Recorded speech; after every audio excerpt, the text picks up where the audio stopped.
A very good afternoon to one and all present here। आज हम solve करने वाले chapter number 10 of the due diligence which deals with the internal audit के बारे में बात करता है। सबसे first question, internal audit become important tool है आज के मॉडर्न टाइम के लिए, क्यों है बताना है। मतलब एक तरीके से आप बता सकते हो क्या क्या बेनिफिट्स हैं इंटरनल ऑडिट के। सबसे पहला, it's focus the services to look into the standard of efficiency और बिजनेस ऑपरेशन के ऊपर डील करता है। It evaluate the various problems independently in the term of overall management का कंट्रोल कैसा है, सजेस्ट करता है कुछ improvement to the in the operation और in the management of the company.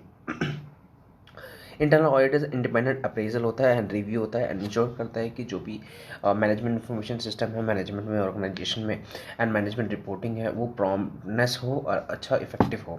And internal audit system make sure the internal control system including the accounting control system, internal control system, accounting control system organisation का क्या हो, effective हो। Next बात करता है, and this ensure the adequacy and reliability and accuracy of the financial and operational data by conducting the appraisal review from independent angle। ठीक है, it can be break through the power of ego को कम करता है, personality factors को reduce करता है and possible conflict of interest अगर ऐसा कुछ होने वाला है इसको भी पहले से रिड्यूस करता है। It ensure the compliance of accounting procedure से आपने कंप्लाई किया है, ऑर्गेनाइजेशन ने अकाउंटिंग पॉलिसी से ऑर्गेनाइजेशन ने कंप्लाई किया है, इसको इंश्योर करता है। And it can be valuable assistance भी दे सकता है मैनेजमेंट को to acquiring a new business. ठीक है, these are the main focus area for the why organisation should conduct the internal audit. और भी है, next states the area of operation of the internal audit. Area of operation internal audit मतलब किस किस area में internal audit के time में हमें क्या क्या चीज़ें माइंड में रखना होता है एंड उसके फीचर्स के बारे में। Area of operation internal audit as defined by the institute of internal auditors IIA। Internal audit क्या है, एक independent and objective assurance and consulting activity design to add the value and to improve the organisation operations के लिए होता है। And audit activity evaluate the risk exposure को evaluate करता है and relating to the organisation governance and operation information system relation to effectiveness and efficiency of operation का effectiveness हो and efficiency भी हो। ठीक है, and integrity of the financial and operation information से सेफ गार्ड ऑफ असेट्स को safe guard करता है, compliance with the loss and regulations को कंप्लाई करता है। ये सारा कुछ इंश्योर कौन करता है, इंटरनल ऑडिट। फीचर क्या है इंटरनल ऑडिट का, ये इंडिपेंडेंट अप्रेजल होता है सबसे पहली बात। ठीक है, and it's conducted by the staff of entity भी हो सकता है, कंपनी का एम्प्लॉय भी हो सकता है एंड एम्प्लॉय नहीं भी हो सकता है। It is conducted to for the review of accounting financial and other operations को रिव्यू करने के लिए होता है। It is conducted as a service to the organisation not is a part of the organisation. ठीक है, it intend to furnish analysis and appraisal and suggestion. ठीक है, एनालिसिस बताता है, अप्रेजल बताता है, सजेशन बताता है इंफॉर्मेशन के लिए उसको और रिव्यू करने के लिए एंड कैसे आप जो भी आपका गोल है उसको कैसे अचीव कर सकते हैं। नेक्स्ट बात करते हैं internal audit, whether a private company को internal audit internal audit required है या नहीं, एंड क्या हु में अपॉइंट, कौन अपॉइंट कर सकता है इंटरनल ऑडिटर, क्या कंपनी का जो whether practising company secretary can appointed as internal auditor appoint हो सकता है या नहीं हो सकता है। Section number 138 of the companies act बात करता है कि एवरी प्राइवेट कंपनी जिसकी टर्नओवर 250 करोड़ एंड मोर है उस कंपनी के ऊपर इंटरनल ऑडिट एंड और outstanding loan borrowing 100 crore more है उसको इंटरनल ऑडिट करवाना कंपलसरी है। As per the section 138 following types of companies को इंटरनल ऑडिट करवाना। इंटरनल ऑडिट आपका cost accountant, chartered accountant, employ company का एम्प्लॉय नहीं हो सकता, such other professional as decided. ठीक है, इंटरनल ऑडिट करना है, इंटरनल ऑडिट करने के बाद आपको रिपोर्ट किसको देना है, बोर्ड ऑफ डायरेक्टर को। नेक्स्ट है functions and activities of the company, therefore the private company falling under conclusion here, that's it। Next, perfect private limited एक प्राइवेट कंपनी है जो चाहती है कि अपने सेक्रेटरी को as a internal auditor appoint करना चाहती है। क्या रिक्वायरमेंट है, सबसे पहले हमें पता है as per the section 138 of the company से फॉलोइंग टाइप्स ऑफ कंपनी को इंटरनल ऑडिट करवाना होता है। ठीक है, और साथ साथ जो इंटरनल ऑडिटर होगा वो कोई भी हो सकता है, चार्टर्ड अकाउंटेंट भी हो सकता है, कॉस्ट अकाउंटेंट भी हो सकता है, सच अदर प्रोफेशन भी हो सकता है, आपका एम्प्लॉय हो भी सकता है, आपका एम्प्लॉय नहीं भी हो सकता है कंपनी का। ठीक है, नेक्स्ट क्वेश्चन बात करते हैं what do you mean bye efficiency audit से क्या समझते हैं and how does it help the management of an enterprise। ठीक है, एफिशिएंसी ऑडिट मैनेजमेंट में कैसे हेल्प करता है। सबसे पहले लिखा है efficiency audit refer to comprising the actual result. सबसे पहले एफिशिएंसी ऑडिट में क्या करता है, जो भी हमारा डिजायर्ड रिजल्ट होता है, ठीक है, उसको एक्चुअल रिजल्ट से कंपेयर करती है, फिर एक्चुअल रिजल्ट को डिजायर्ड से कंपेयर करते हैं direct toward the measurement whether plan, जो भी हमने प्लान बनाया था वो प्रॉपर्ली एग्जीक्यूट हुआ या नहीं हुआ, उसकी एफिशिएंसी इफेक्टिवनेस को चेक करने के लिए। And concern with utilisation of resources, जो भी हमारे पास लिमिटेड रिसोर्सेज उसका यूटिलाइजेशन अच्छे से हुआ या नहीं हुआ, मोस्ट रेमुनरेटिव मैनर में हुआ कि नहीं हुआ ऑब्जेक्टिव को अचीव करने में। And the plan of the organisation and comparison the actual performance with the plan, जो भी हमने प्लान बनाया था उसको एक्चुअल परफॉर्मेंस से कंपेयर करना, ये सब कुछ किस में इंक्लूड होता है, एफिशिएंसी ऑडिट में इंक्लूड होता है। और एफिशिएंसी ऑडिट फॉलोइंग फैक्टर में हेल्प करता है, लाइक मैनेजर्स एंड स्टाफ को हेल्प करता है to take the to be a more sensitive and to their obligations and underline the importance of measuring the efficiency को मेजर करने में भी हेल्प करता है। Next, identify to improving the efficiency and demonstrate the scope of lowering the cost of delivering the program and increase in the quantity or improve the quality of output को improve करता है। identify intended improvements in existence control। Next question आप बात करते हैं, numerous benefits बताना है internal audit के। एंड बेनिफिट नहीं, बहुत सारे बेनिफिट है ये तो हमें पता है, साथ साथ हमें कुछ लिमिटेशंस बताने क्या क्या लिमिटेशंस हैं इंटरनल। सबसे पहला बहुत ही ज़्यादा एक्स्ट्रा कॉस्ट आती है इंटरनल ऑडिट के टाइम में, टाइम लिमिट भी हो कई बार नहीं डिफाइन होता है, डिफिशेंसीज भी होती है कई बार अगर आपका जो मैनेजर है या फिर जो भी प्रोफेशनल है उसको प्रॉपर नॉलेज नहीं है। नेक्स्ट लिमिटेशंस क्या है, लेक ऑफ प्रोफेशनलिज्म हो सकता है, लेक ऑफ ट्रांसपेरेंसी हो सकती है जिसकी वजह से प्रॉब्लम्स आ सकती है, ऑब्जेक्टिविटी ध्यान में ना, इंडिपेंडेंस हार्म हो सकती है कई बार, ठीक है, अगर फ्रॉड अराइज है तो उसको रिपोर्ट नहीं किया, ये भी ऐसा कुछ कई बार हो सकता है। Internal audit is applicable to every company को इंटरनल एप्लीकेबल होता है। सेक्शन ऐसा जरूरी नहीं है कि एवरी कंपनी के ऊपर इंटरनल ऑडिट एप्लीकेबल है। Section 138 of the company set बात करते हैं कि फॉलोइंग टाइप्स ऑफ कंपनी पे इंटरनल ऑडिट एप्लीकेबल होता है, उस फॉलोइंग टाइप्स ऑफ कंपनी को पढ़ना है एंड बताना है। जो इंटरनल ऑडिटर जो हो सकता है वो इंडिविजुअल भी हो सकता है, पार्टनरशिप फॉर्म भी हो सकता है एंड बॉडी कॉर्पोरेट भी हो सकता है, ठीक है। तो section 138 rule 13 of companies account rule 14 बात करता है कि every listed company, every unlisted public company and every private company जिसकी लिमिट अलग अलग है।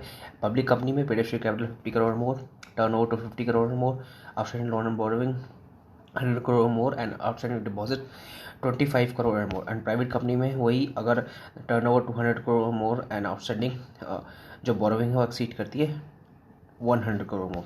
Next, define the internal audit को डिफाइन करना है। कोर प्रिंसिपल क्या है इंटरनल ऑडिट का, तो डेफिनेशन तो पता ही है हमें, एज पर द IIA की तो डेफिनेशन मिली है हमें। कोर प्रिंसिपल ये है कि आपको इंटीग्रिटी का ध्यान रखना है, इंडिपेंडेंस का ध्यान रखना है एंड और भी चीज़ें हैं उनको ध्यान रखना है, like demonstrate the integrity and demonstrate the competence and due professional care, objectivity, independence और objectivity का ध्यान रखना है, align with the strategies and objective, risk alliance के साथ काम करना है and is appropriately position, adequate resources होना चाहिए, demonstrate the quality and continuous improvement होना चाहिए, communicate the इफेक्टिवली कम्युनिकेट करना है आपको चीज़ों को, provide risk based assurance provide करना है, insightful proactive and future focus होना चाहिए, promote the organisation improvement. These are the core principle for the internal audit. Next बात करते हैं इंटरनल ऑडिट प्रोसेस के बारे में। सबसे पहले आपको इस्टेब्लिश करना है एंड अंडरस्टैंडिंग डेवलप करें इंटरनल ऑडिट के, establish and communicate the scope of objective with the management की हम इंटरनल ऑडिट करने वाले हैं। फिर आपको डेवलप करनी है understanding of the business area की, जो जिसका ऑडिट करने वाले हो कंपनी, उसकी बिजनेस एरिया को समझना है, रिव्यू रिस्क को समझना है, मेजरमेंट करना है दैन इंटरव्यूज़ के through, then describe the key risk area को डिस्क्राइब करना है the business activity and identify the control procedure use as to ensure the each case की risk and develop the execute the risk based sampling या फिर testing, जो भी आप करने वाले सैम्पलिंग अप्रोच या टेस्टिंग अप्रोच जो भी करने वाले उसको डेवलप करना है। नेक्स्ट 6 स्टेप आता है रिपोर्ट इशू, जो भी ऑडिट के टाइम पे चैलेंजेस है उसको आइडेंटिफाई करना है एंड जो भी आपको इश्यूज हुए रिपोर्ट ऑडिट के टाइम में आपको वो रिपोर्ट करना है। नेक्स्ट है 7 step last step follow up on report finding, जो भी फाइंडिंग हुई एप्रोप्रिएट फाइंडिंग इंटरनल ऑडिट के टाइम में वो आपको डिपार्टमेंट्स ऑडिट डिपार्टमेंट्स या फिर मैनेजमेंट्स को इन्फॉर्म करना है। नेक्स्ट क्वेश्चन आता है what are the steps in the appraisal of the management decision में क्या क्या steps involve है, whether the management decisions are well defined है या नहीं है, objective and जो भी steps in the appraisal management appraisal में या फिर मैनेजमेंट डिसीजन में स्टेप्स इन द अप्रेजल, जो भी मैनेजमेंट का डिसीजन मैनेजमेंट ने डिसीजन लिया, ठीक है, उसको अप्रेज करने से पहले क्या क्या हम फैक्टर को ध्यान रखना है, उसका प्रोसेस क्या है, जो भी मैनेजमेंट का डिसीजन उसको अप्रेज करने के लिए स्टेप्स क्या है, ठीक है, weather the management decision has well defined है या नहीं है, ठीक है, ऑब्जेक्टिव और डिजायर्ड आउटपुट जो भी है वो according to policy and strategy जो कि अडॉप्ट की थी कंपनी ने, उसके अकॉर्डिंग है या नहीं है। And next, while taking the decision whether the management has considered, जो भी associated risk and time availability location scope को कंसीडर किया या नहीं किया। In the major investment decision के टाइम पे वेरियस पॉसिबल आउटकम्स ऑप्शंस को कंसीडर मैनेजमेंट ने किया या नहीं किया।